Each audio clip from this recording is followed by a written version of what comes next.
Hello mga kasine, this is Bern Lomibo and welcome to the last episode of Sine Study Sessions. This series of podcast sessions we will talk about film. But before anything else, I hope this series of podcast sessions would help you about the basic elements of film. Feel free to listen to my previous sessions and let me hear your thoughts.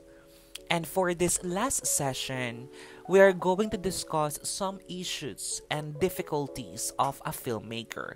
I know this is a big topic to discuss, however, I will just cover some of the general issues.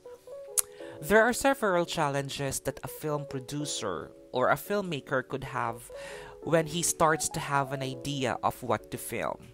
The first thing in mind is the funding. Let's admit it, it's all about the money.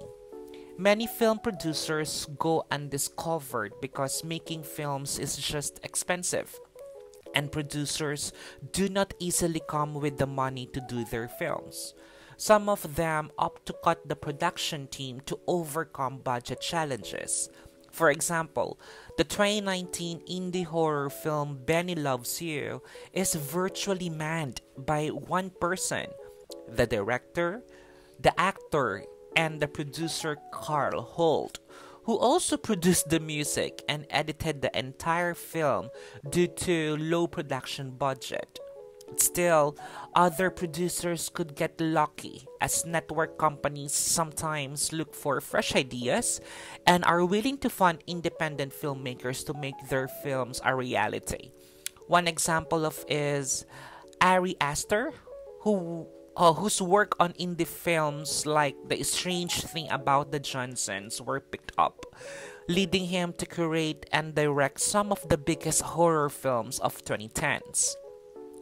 If funding is a bit easy for other filmmakers, their hurdles do not stop there because funding could lead to creative issues, especially if the film producers are caught in the dilemma of staying true to their art and pleasing the corporate people that funded their films. A great example of this is The Last Airbender, which was deemed one of the worst movie disasters ever, not only being panned by critics, but also being deliberately mocked by the fans of the animated series where it was based on. The Last Airbender was directed by the controversial M. Night Shyamalan, whose list of works bring divisive opinions amongst people. Allegedly, M. Night Shyamalan was forced to include one of the funding executive's daughter in the movie, else they will not get the funding. Nicola Peltz, the daughter in question, was at the time incredibly inexperienced and was even joined by a group of young actors who were not the best pick for the roles.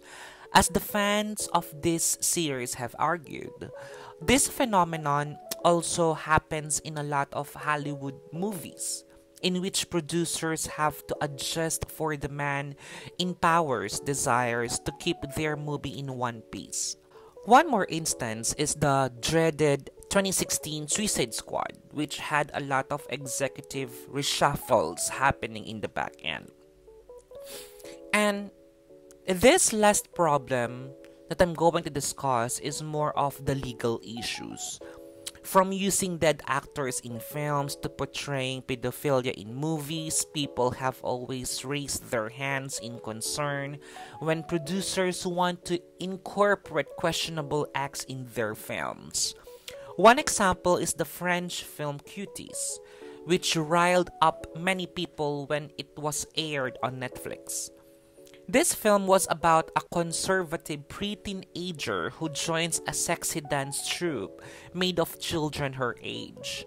Not only were people disgusted by the camera work of the film, they were also baffled that the film was widely distributed by Netflix, which was dubbed as one of the most progressive streaming platforms.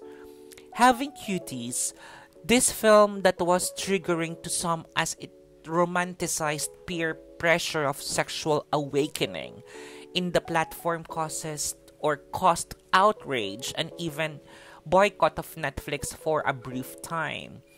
Netflix followed through with the calls and took down the film, much to the film's director's defense that her film simply tried to mirror the struggles of a teenager in a closeted space. And that concludes the first season of my podcast session. Thank you for your support and hope to see you again on season 2. This has been Bern Lumibaw and ingat po mga kasine. Bye!